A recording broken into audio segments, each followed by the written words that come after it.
उस रात गांव पर इतना गहरा अंधेरा था जैसे आसमान ने जानबूझकर चांद को छुपा दिया हो।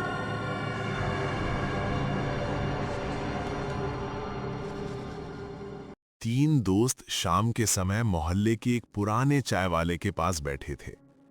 हल्की ठंड चल रही थी और गर्मा गर्म चाय की खुशबू हवा में फैल रही थी।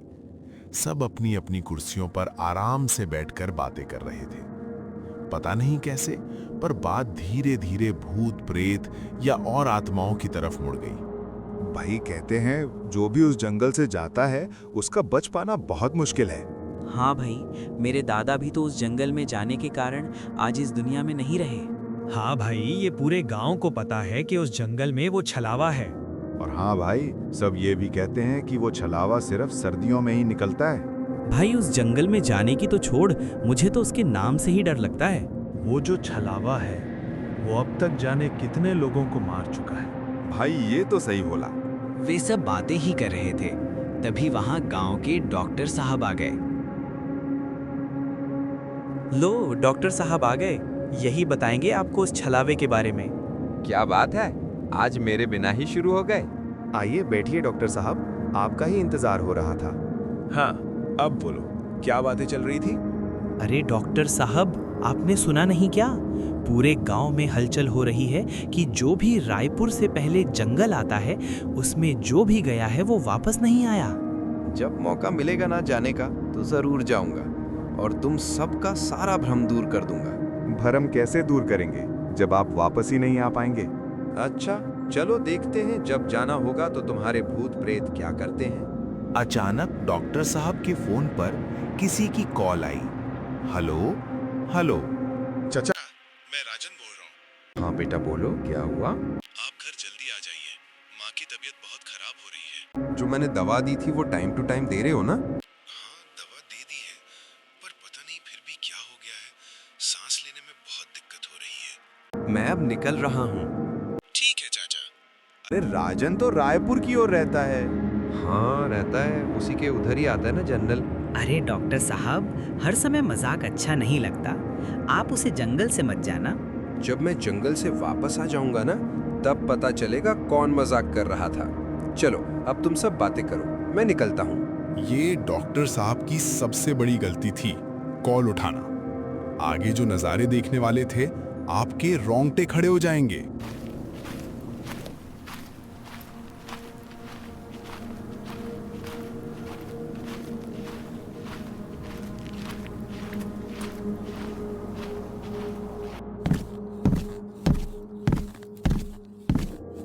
सावित्री, मेरा बैग कहाँ रखा है? इतनी रात को कहीं जा रहे हैं क्या आप? हाँ, एक मरीज है, उसकी हालत थोड़ी खराब लग रही है। एक बार देख आता हूँ। कहाँ पर हैं घर? यहीं अपने गांव के बगल वाला रायपुर। इतनी रात को आप रायपुर जाएंगे? मौसम भी खराब हो रहा है। मरीज को देखने तो जाना पड़ेगा ना। ठीक है, आप रुकिए, मैं खाना निकाल देती हूँ।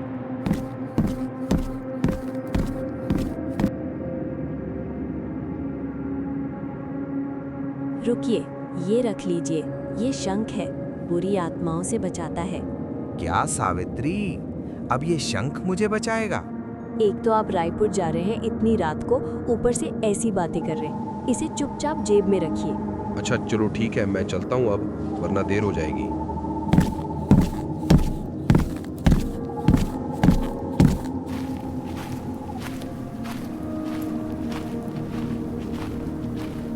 डॉक्टर साहब आधी रात को रायपुर के लिए निकल गए।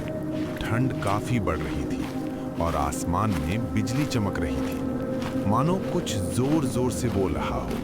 कुछ देर चलने के बाद बारिश होने लगी। हे भगवान, इसी बारिश को भी अभी आना था।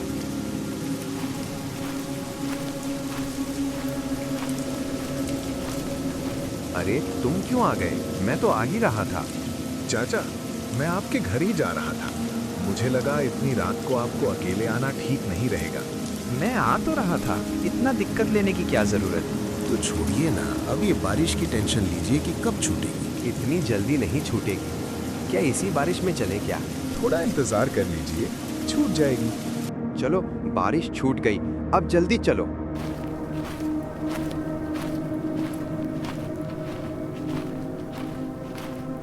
आखिरकार बारिश थम गई। बारिश थमने के बाद ठंड का एहसास और ज्यादा होने लगा।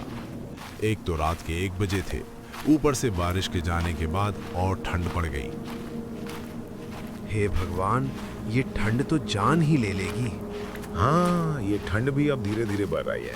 कुछ देर चलने के बाद रात इतनी हो गई कि रायपुर का रास्ता समझ नहीं आ रहा था कि कौन सा रास्ता जाएगा। उसे घर के पास चलते हैं, रास्ता समझ नहीं आ रहा। इतनी रात को सही रास्ता कौन सा है? हाँ चलो, वरना हम जंगल के अंदर चले गए तो बहुत दिक्कत हो जाएगी। उन्हें ये नहीं पता था कि उन्होंने बहुत बड़ी गलती कर दी है। अरे, कोई है क्या घर में? थोड़ी देर बाद एक बूढ़ा इंसान लालटेन लेकर आया। क्या हुआ? तुम कौन हो? बाबा, हमें रात को रायपुर का रास्ता समझ नहीं आ रहा। कौन सा जाता है? अच्छा, एक काम करो, सीधे इसी रास्ते पर चले जाओ। धन्यवाद आपका बाबा। एक काम करो, मेरे घर ही रुक जाओ, कल सुबह ही निकल जाना। अरे नहीं बाबा, मैं एक डॉक्टर हूँ, अपने मरीज को देखने जा रहा हूँ। कंडीशन बहुत ज्यादा खराब है। अच्छा, फिर ठीक है, जा।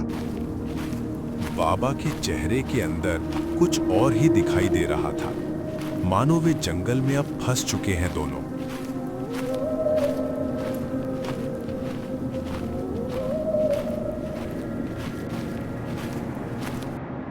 ये देखो, सामने तो पूरा जंगल है। कहीं बाबा ने हमसे झूठ तो नहीं बोला? एक काम करो, दोबारा चलते हैं।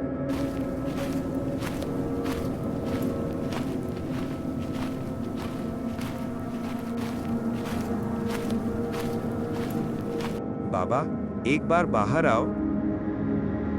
कुछ देर बाद घर के अंदर से जोर जोर से रोने की आवाज आने लगी। वो आवाज कोई भी सुने तो उसके रोंगटे खड़े हो जाएं।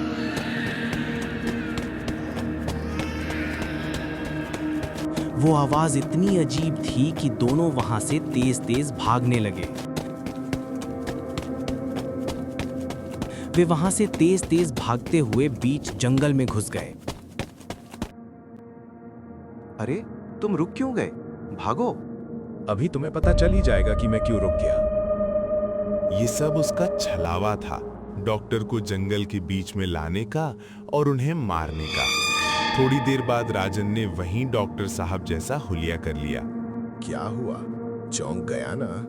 हर बार जब जंगल में कोई नया आता है तो मैं अपना भेष बदल लेता हूँ, ताकि अगले दिन जब उसके साथी उसे ढूंढने आए तो मैं उन्हें भी बीच जंगल में बहला फुसला कर ले आऊं और उनका भी अंत कर दूं।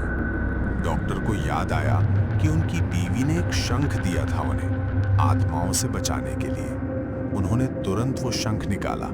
वो देखकर बुरी आत्मा डर गई और वहां से तुरंत गायब हो गई। अगर आज उनकी बीवी ने वो शंख नहीं दिया होता तो डॉक्टर बच नहीं पाते। आधी रात को डॉक्टर साहब रायपुर पहुंचे। थोड़ी देर बाद उनका भतीजा आया। क्या हुआ चाचा? आप इतनी रात को? सब ठीक तो है ना? पहले अंदर चल, सब बताता हूँ तुझे। बोलिए चाचा, क्या हुआ? आप इतनी रात को यहाँ क्या कर रहे हैं? आज तो मैं मरते मरते बचा। डॉक्टर ने सारी बातें राजन को बतानी शुरू कर दी और वो एक बार जो जो हुआ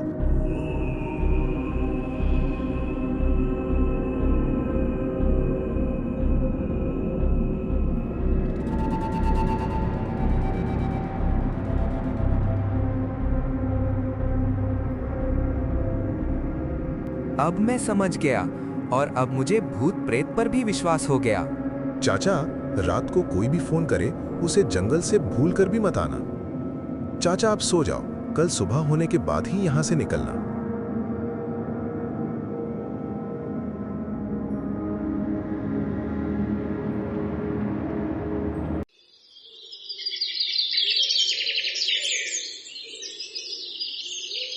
अब आपकी तबीयत कैसी है?